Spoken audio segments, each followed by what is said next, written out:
everyone, welcome back to my channel. My name is Pi, reviewing Love is Blind, Season 6, Episode 9. Before I get started, go ahead, if you haven't already, and hit the subscribe button. I think I am like 5 subscribers away from 100. So that is my first milestone. So please, please, please, y'all, help me get to my first 100 subscribers. To those that have already subscribed, thank you so much. Welcome to the family. Thank you, thank you, thank you. I appreciate it. Make sure you share this video so that we can grow the family and I can hit my first goal, my first little milestone here on YouTube. And don't forget to like, comment, and hit that notification bell. That way when my video drops, YouTube will notify you so you won't miss out. So the episode starts off with Jeramey and Chelsea, and it is 19 days until the wedding. And we see Chelsea drinking some coffee or tea, and Jeramey walks in, does the same, gives her a kiss on the cheek. And I'm like, no ma'am, I hope y'all don't think y'all just gonna skate past what happened in the last episode. But they didn't. They're talking about it. She's just like confused. She doesn't understand like how everything even went left. And I'm thinking, were you there, Chelsea? Like you were on 10, girl. Like you went bananas. I can tell you how everything went left. Have a seat.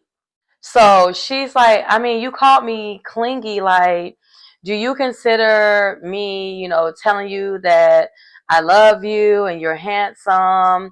You told me like those are all the things that you like. So I'm confused on how you're trying to categorize me as clingy. Like, I don't get it.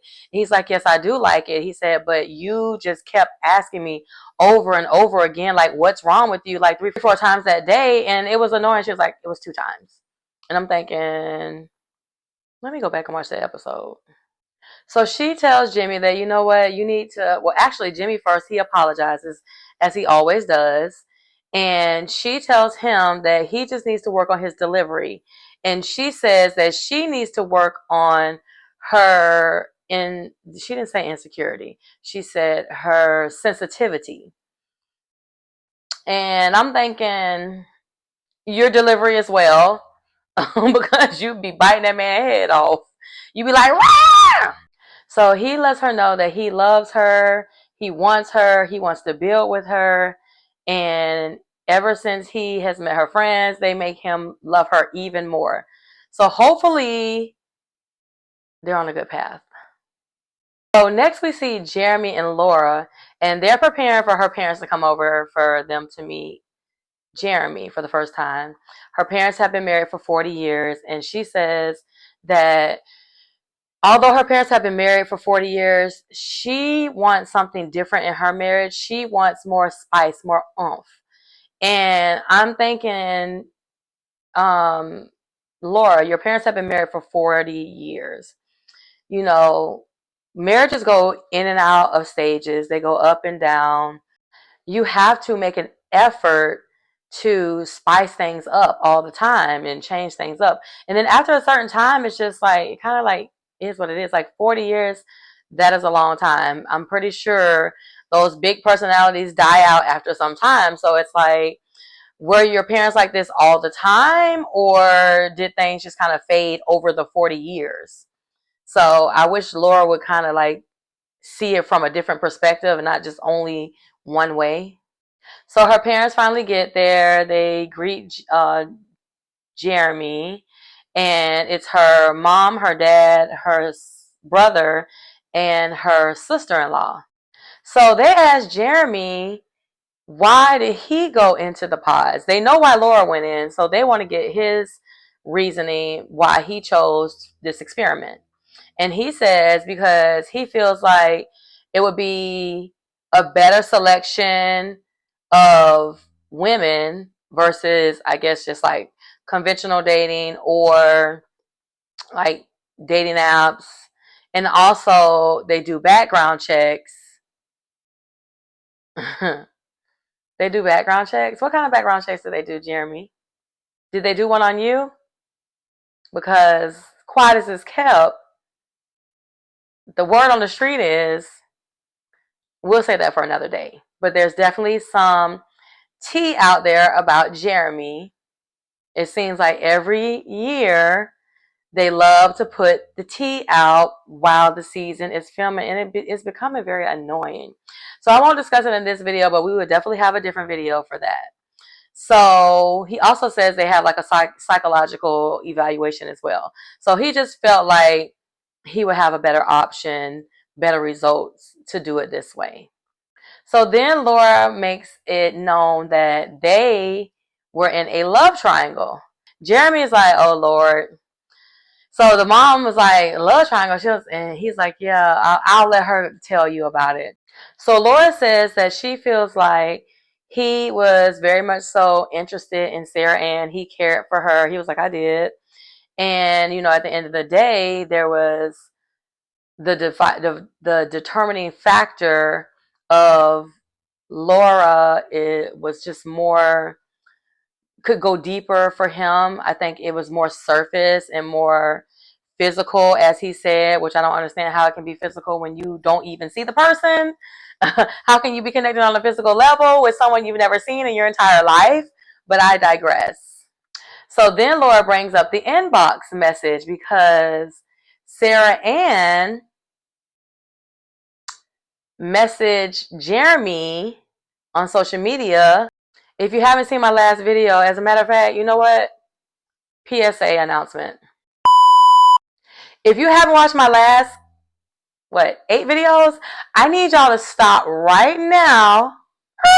Pause. Stop right here, right now. I need you to go back.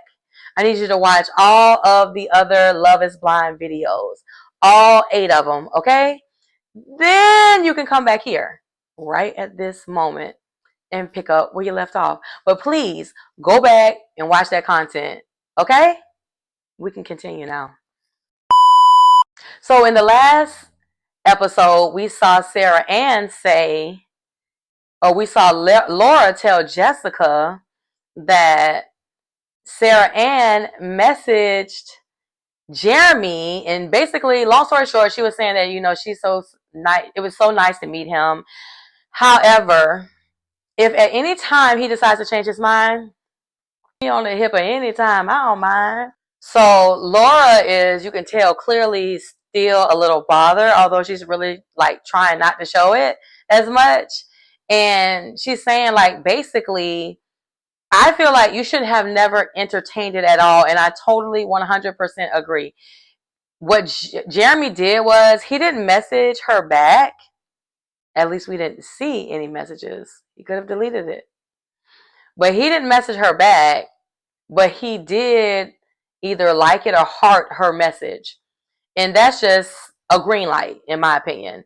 He shouldn't have done anything. And that's exactly what Laura said. She was like, you shouldn't have done that. So mom asked, well, how did you all know that this is my person? What was it?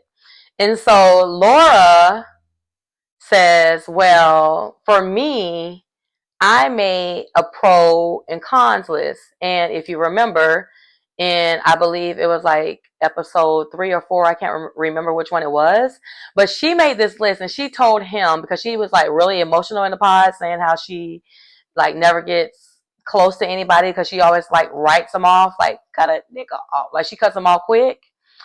So she made this list and she said like the pro list was so long that she was running out of room on her paper versus the con list. And so she was saying that in this very instance. She brought up the motorcycle, she brought up the Hawaiian t-shirts, and she was saying like they aligned on so many other things, but then there was like 4 cons that, she was just like, but I guess they were not deal breakers for her. So that's how Laura figured it out that, Jeramey is the one. Also, not to mention, did we ever see Laura date anybody else in the pods? I don't think they ever show her dating anybody else in the pods. Like, yeah, no, they didn't. Interesting.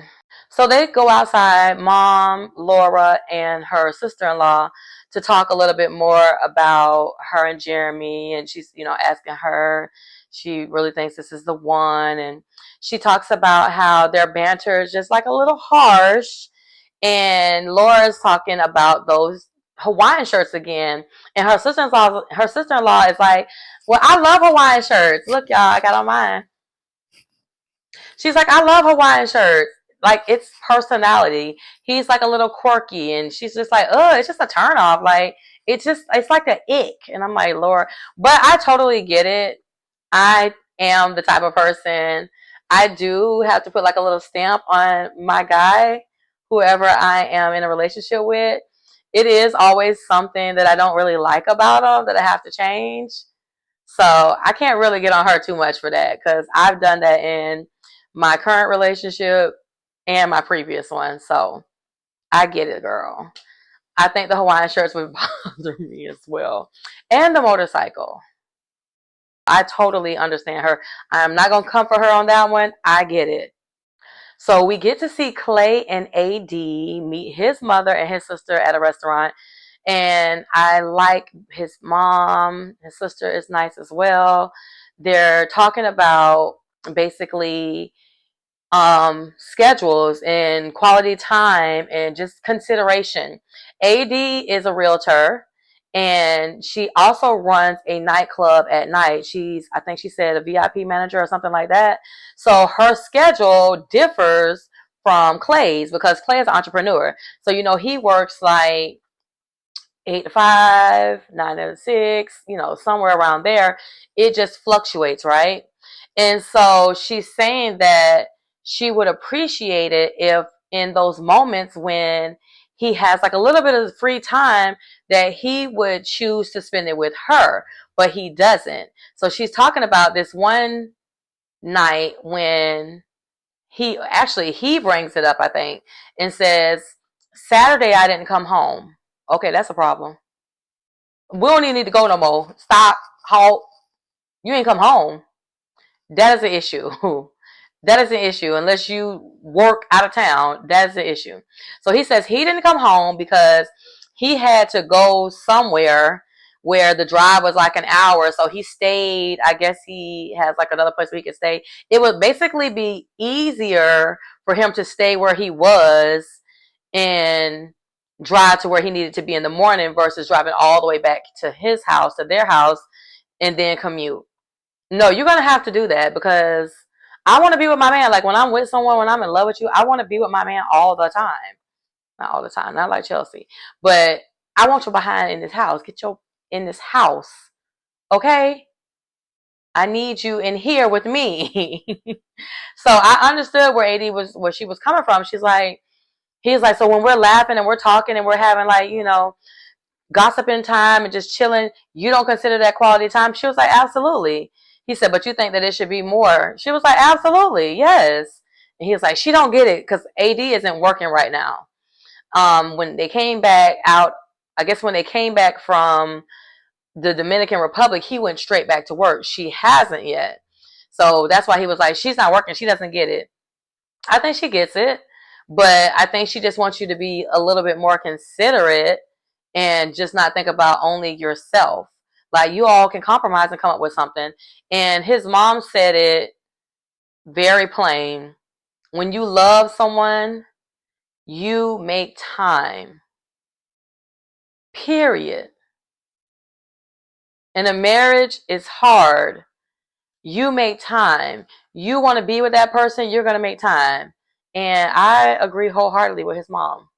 So we see Chelsea and Jimmy. They're at a restaurant and they're waiting to meet Jimmy's friends, which are two female friends. So they walk in. Jimmy and Chelsea seem to hit it off really good with them. Chelsea is talking to the ladies about Jimmy's Jimmy. And Chelsea, you talk too much. Chelsea, you don't know what to say out of your mouth. She's telling these ladies that he cries when they're having sex and how Jimmy, after their last argument, I guess she had told him that she was not going to initiate sex anymore. And he was like, please, no, don't do that. Don't do that. She's like letting them they don't need to know all that. Did you ask him, has he ever had any relationships with this one, with either one of these women? Or did you ask them, is this a real platonic relationship? Because one of the girls asked, how did you feel about meeting us knowing that, we're Jimmy's friends and we're women?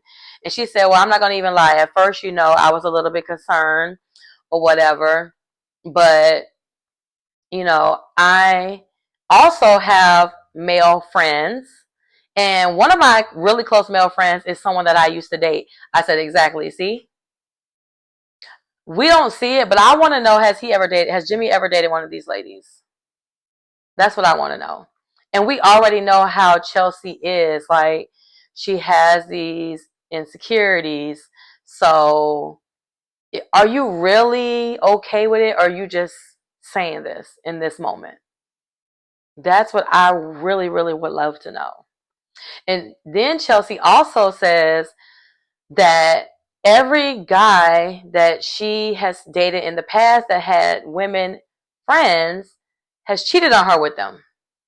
So of course she's going to have things in the back of her mind. And I'm just thinking, Lord have mercy.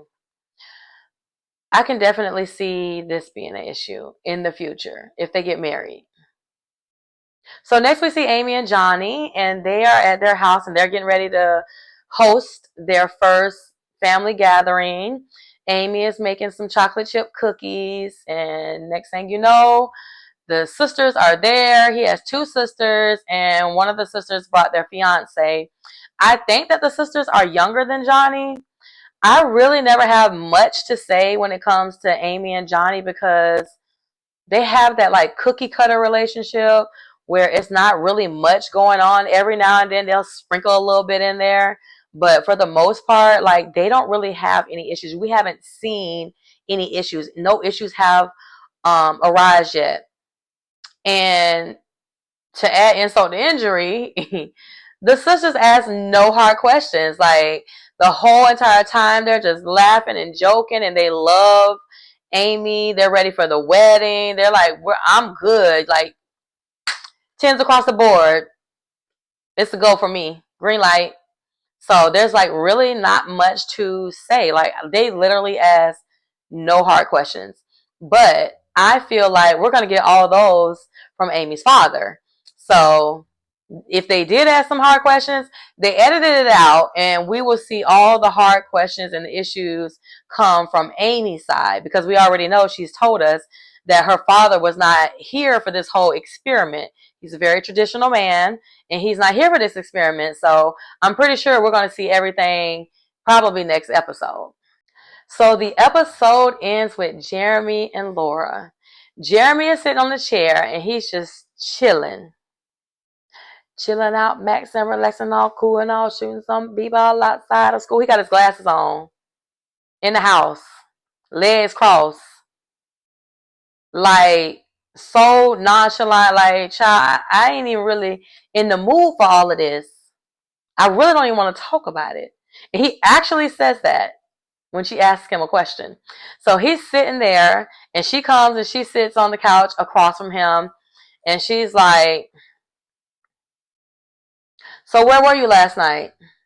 You left here at 10 o'clock and you were out until 5:30 in the morning. Like, have you lost your everlasting mind?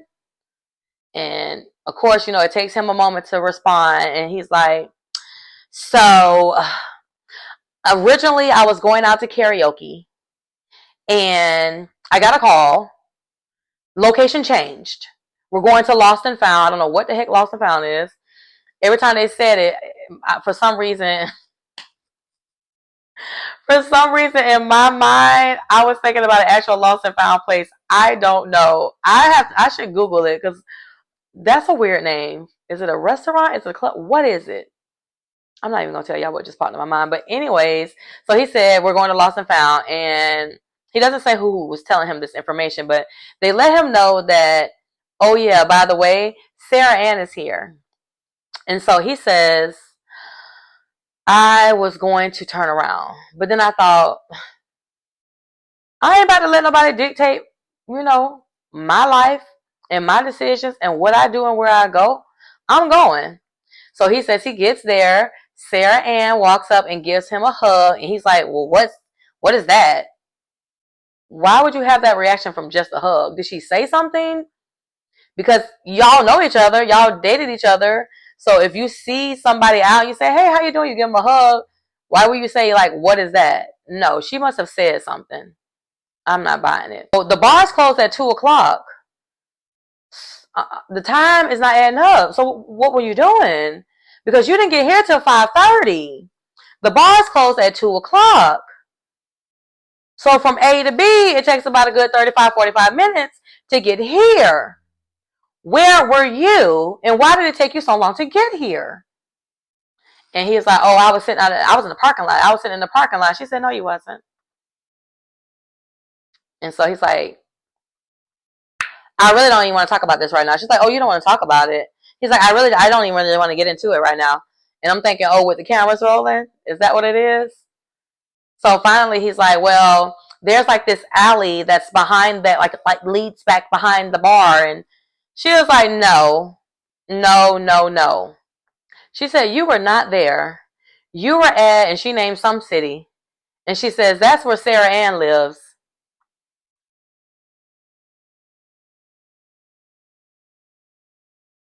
Oh, shit. Then we see Laura get up and she's just shaking her head. She's like, I knew this was going to happen. Like, I knew it. She was like Carrie from Sex and the City, one of my favorite movies of all times. Have y'all seen it? When she was going to marry Big and he jilted her and left her at the altar, and she was like, and then when they're leaving, when she's leaving, because he jilted her, so he never got out of the car. For those that didn't see it, Sex and the City, the first movie, Big never got out the car.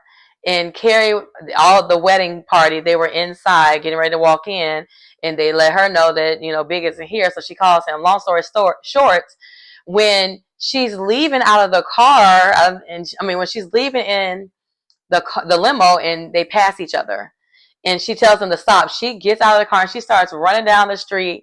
It looked like it was Central Park. It was somewhere in New York. So she's running down the road, and she's got her flowers, and she just starts beating him over the head. She's like, I knew you would do this. I knew it. I am humiliated. That was Laura. She was like, I knew you would do this. I knew it. I knew it.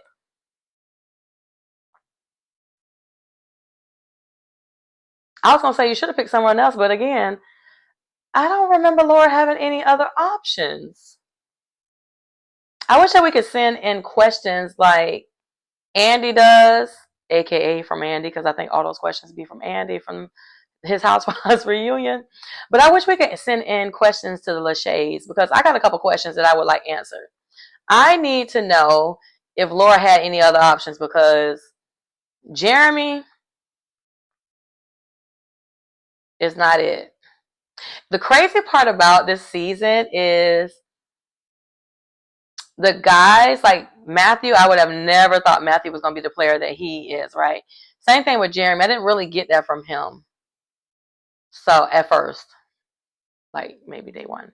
But yeah, so it's very surprising. But anyways, y'all, that was the episode. Do not forget to like, comment, and subscribe before you get up out of here. Make sure you hit the notification bell. Make sure you share the video and comment below. I cannot wait until next episode, which is going to be next week. I think they're going to drop 2 more on Wednesday. So I'm excited. I can't wait to see what happens next week. We did not get any Kenneth or Brittany in this episode after their breakup last week. I guess we probably won't see them anymore until the soiree. But next week, it looks like Jessica is back again. Her and Jimmy gonna have their little sit down. And my guy Trevor is back in the house. I'm so excited. I love me some Trevor. So I cannot wait to see, like, this show. This season has been really good. What do y'all think about the season? Do y'all like the season? But until next time, thank you guys for tuning in, and I will see y'all in the next one. Bye.